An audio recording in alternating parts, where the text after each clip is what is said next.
Ku munsi w'ejo uwo bita Yosef Rab n'uwitwa Majari wa Aruna Musa bagaragaye mu myitozo ndetse na Musa Iseno bagaragaye mu myitozo rero ekipe ya Rayon Sport byari mu Nzove rwose mu ivumbi ryinshi cyane rya hariya mu Nzove kabisa uriya muhanda ni atari yewe kabisa imyenda nayo nambaye ejo njya mu Nzove sinzi ko nzongera kuyisubizamo harakujyayo kuko kere kuyijyanye mu mashini ibyo bita washing machines za mashini zifura imyenda hari ivumbi ibaza ko mwamwicaye mu modoka mukazamura ibirahure mugashyiramo n'amayesi mu modoka ariko still ivumbi sha sinzi uko nabivuga harakujyayo ukoresheje ibasikeri ni ikibazo nzabaza abahanga mu gihekeranye n'indwara z'ubuhumekero sha abaturage hari ahantu rwose naba gusengerwa nyene icyo navuga ura muhanda kuki bataba my friend hari ivumbi ryo mu rwego rwo urabona nari amakamyo ya ruganda ruri hariya rukora ibyo kunywa habacimo amakamyo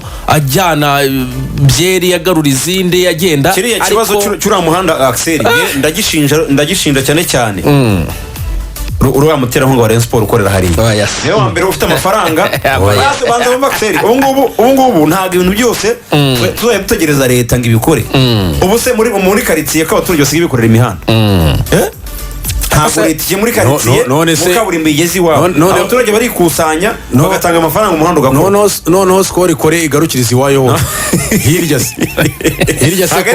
hirya kwa bakiragise na Feridi nabo bizabigenda abitanya byondo wabakiragiye gusa igihari wenda nuko byahuriranye urabisiko uri mu mishinga gukora ukagera muri Gakenke uramuhanirwa uragenda ukagera ku Gakenke rero mu gihe nyine uri mu mishinga n'ubundi niyo mpamvu abaturage ntibakwiteranya kandi ubwabwo umuhanda usanzwe ufite projet n'abarebe bakwiteranya bafatanyije na Skoro no gutegereza bihanganye abarebe bajye bavomesha amazi mu gihe hategurwa imyitozo hanyuremo ikamyimena amazi aya mafaranga ntago wazayabona no muri impeshyi ntago byakoro rero natuye kuyabona nimwe mu cyumweru akundi bwo ariko ibyishimo birahenda bajye bareba ibyo ikipe bahapana iby'ivumbi se akagripe yo kaje ukora siporo nibategereze ikinyenze twavugaga nuko nkuko mwari mubivuze no umwe mu mihanda iri muri gahunda yo gukorwa ubwo kigomba kubaho no gutegereza bihanganye nk'intore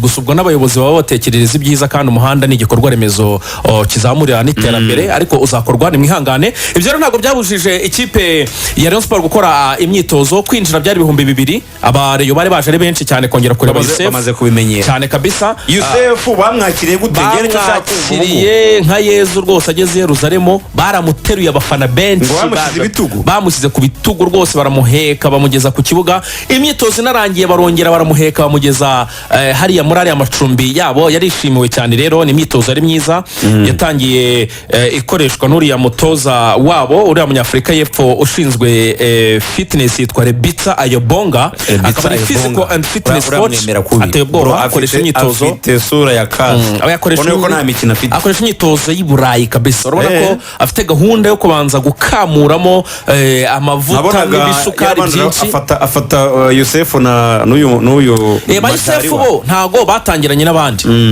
urumva nk'abantu bari bakiyagera urugendo rw'indege umunaniro n'iki byose abashyira ku ruhande ndetse na Esoni yaje kubisungaho nyuma bazenguruka ikibuga gake birukanka abandi batangiye gukora kuri baro ba Yosef bari hanze bazamo basimbuye batanga ibirori bya ruhago abafana barishima kabisa aracyari wawo amafoto na control akora ari mu kirere gakora akano k'inyuma Yosef n'umuntu witwa Jonathan Ifunga Ifaso Makelemabe n'ibindi nurundi rwego ebana ni hatari Majari wa nawe ko ebana Majari ahubwo giye kuntu bamuvugaga numvaga ari umuntu mugufi kabisa ariko n'umuntu w'umusore wikakama wumutse kabisa ubona urukuta gufunga hari inyuma ari kuri gatandatu ubona ko azabikora neza bakoze imyitozo rero yari imyitozo iryoshye president w'ikipe ya Rayon Sport Wayezu Jean Fidel yari yaje kuyireba n'abandi bayobozi benshi bagiye batandukanye SGR ahari abahagarariye amafani club ba Maticha abo ngabo ba coordinateri bari bahari Jean Paul Muvugizi yari ahari abanyamakuru benshi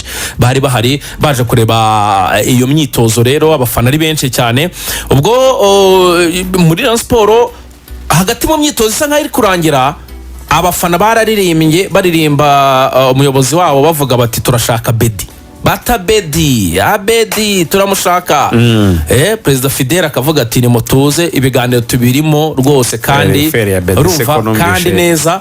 ibya Abedi rero ni birebire makuru yandi naramenye ninjoro nuko Abedi we ngo nk'umukinnyi we ari gushaka ikipe ya Rayon Sport ariko Rakitic mu agent we ushinzwe kumushakishiriza ama ekipe ntago bari kubyumva kimwe cyane binyuze mu mafaranga n'umubare w'amafaranga ikipe ya Rayon Sport ishobora kuba yaba ibintu bya Abedi rero abareyo icyo mugomba gukora abareyo usibye gusaba Imana ikabaha umutima wo kwihangana no gutegereza.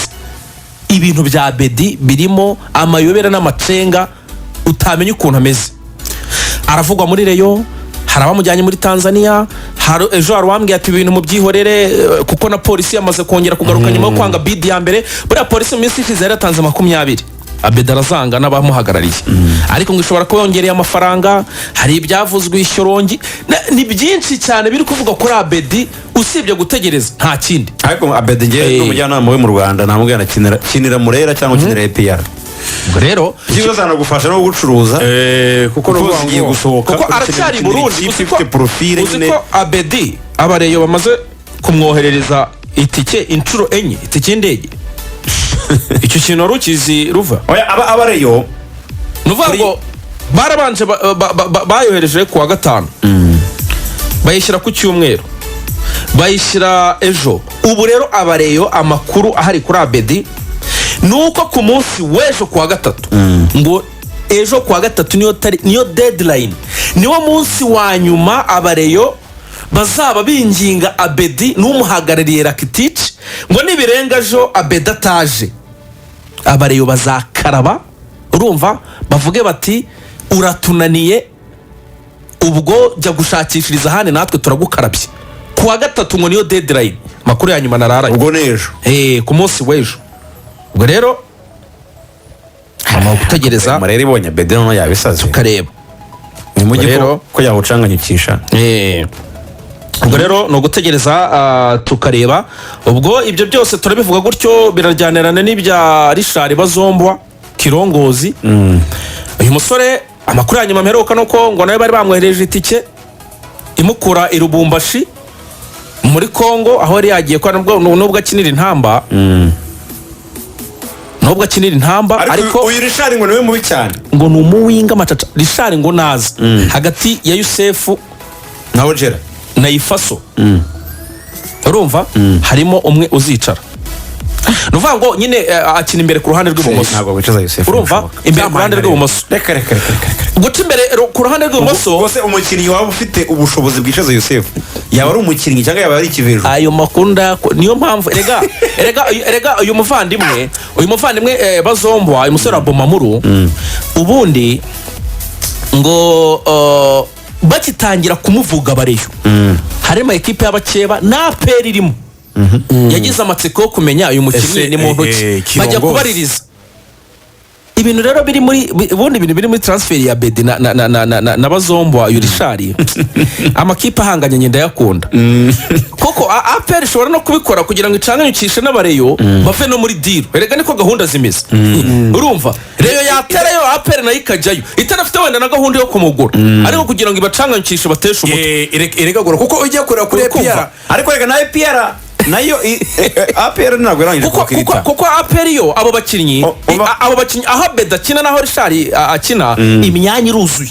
Umva nkubwira impamvu APR kandi abakinnyi beza ariko ntirasoza kurekrita hehe kuko gatoya simize ngo kuko njye si n'umutoza wabo ureba abo yaguze ureba imposition. Ni impamvu ngiye nkubwira ko itarangiza kurekrita ni imwe nuko APR ibintu byo bya Ferwafa byavuzwe byo ko ngo abanyamahanga bazaba 7. ntabwo ari bya Ferwafa iyo yivanemo ni body kuko no yatangiye gukora body yarige nizategura iyi shampiyona Bode League baje kubinsobanura nyuma. Bode League yashyizweho nyine abazayoboraho barahari, ariko Bode League ibyo yakoze ni ikusanya bitekerezo niko byiswe, hanyuma birabifatwaho umwanzuro na Excom ya Ferwafa nizicara ibifateho umwanzuro. Ubwo bivuze yuko n'ubundi shampiyona izabiri mu maboko ya Ferwafa. Nuvuga ngo Ferwafa ifite ibintu byinshi igomba kuba yamaze gutunganya muri iki cyumweru, harimo umubare w'abanyamahanga ubwo Excom niterana, harimo gahunda ya Super Cup y'ibiciro, kuko aba abantu bafite company igurisha ari amatike na Ferwafa mwari ibintu batari kumvikana. Update za nyuma mperuka ko bari abantu bari bavuze bati kuri Super Coupe turashaka kwita cyanyuma amakiba 5, ariko Ferwafa iri kuvuga ati 5 nayo ni menshi rega, umupira n'abaturage twebwe turashaka 3 rwose. Uri kumva utuntu nk'utwo rero twose turava mu nzira hagati hagati yo kuwa kane no kuwa gatanu. Mbaye hakane hakirika hagati yo kuwa kane no kuwa gatanu ibyo bintu byose bizaba byakemutse. Sinzi na fixtures hanyuma SG yari yatubwiye ko zigomba gusohoka muri iki cyumweru, ubwo turacyari mu ntangiriro z'icyumweru, reka tutegereze turebe. Sinzi igitegerejwe byajyaga bibaho, wenda nta bayobozi bahari baragiye hirya no hino, sinzi impamvu biri gutinda. Ikintu kiri gutinza fixtures, urabizi ko hari guteganywa hari ibiganiro bihari by'uko umuterankunga wa shampiyona uzawerekana amashusho. Nyine hari ibiganiro bigihari kandi no bigatinza fixtures. Umuterankunga ne utene erega we yo muri mugiye gukora fixtures nawe abahari, kuko abahagarariwe agomba kubahagarara kugira ngo bagomba kuba involved nawe. So ubwo kuba itarasohoka nuko batararangizanya deal na televiziyo. Nyine impamvu bigitinze nikiyo ni iyo deal. Ngo harimo abantu benshi abazerekana imikino abamaze kubisaba ngo barenze umwe, nacyo nuko icyitondera cyo kintu barashaka kutubirindura RB. No tutorohewe abo rero bari kuza bishobora kuzagera bikana affecta na radio nayo bakagira radio iri official. Werekana nesireka ngwere ngaho ntihazagira uwipima oya ndese Rugangura nuvuga ngo muri rights zitangwa ku mashampiyona nko mu Bwongereza BBC 5 channel 5 iyo niyo bigomba gukora, hama abandi bakagura kuri iyo channel. Radio byo nta kibazo katubya televiziyo radio twe ntabwo dukompetana ushaka kuzipima azazipima. Nyine ndi kuvuga ibintu kuvugura ko muri ibyo biri kuvugwa no radio nayo izagerwa byari bivuga ngo turahari hakurya radio iri kugenda oya radika imwe, hanyuma abandi mukagura right zibemerera ko muzagura byabagayo n'akavuyo wogereza ahanga wogereza aha. Uwo muntu rero uwo mufata bikorwa cyangwa se umuterankunga wa shampiyona we kwerekana amashusho ya shampiyona, ni ibyo biganiro byo bishobora kuba bituma icya karandire nacyo kitari gusohoka, ukundi zakabaye zaragiye hanze kare kose. Ubwo twizere rero ko abavandimwe muri Excom rwose nyamuneka ibyo bintu bikore vuba babikure mu nzira, abantu bamenye uko bimeze, abantu batangira banitegure, haba ari ama equipe gutangira kwitegura, haba ari n'abafana n'abakunzi b'ama equipe gutangira kwitegura bapanga gahunda zabo z'uburyo bagomba kuzabikurikirana. Ni ibintu bisaba umwanya, ni ibintu bisaba mikoro, ibyo bifasha gutegura, ni ikintu cyiza. Hanyuma icyo nashaka kwivugira ni kuri Aperi mvuga uburyo nyine itarangiza kurokirita bitewe na niyo transfer ya Abedi, nuko mu gihe Excom yabyemeza nuko abanyamahanga bakava kuri 5 kujya kuri 7 babaza mu kibuga. Aperi izongera iyo nyirimo abandi banyamahanga cyangwa abandi bakinnyi, sina abanyamahanga gusa no kongera abandi bakinnyi bijyanye n'uburyo, kuko byose niba bemera abanyamahanga 7 wahabonye kuvuta abanyamahanga 9 tabeshye se. Niba bemera abanyamahanga 7 babanze mu kibuga yibuze ukabonye kuba ufite 9. Ngo rero ni mu gihe Excom yabyemeza nyeka yuko byagenda neza cyane. Yes, nguko rero uko bimeze.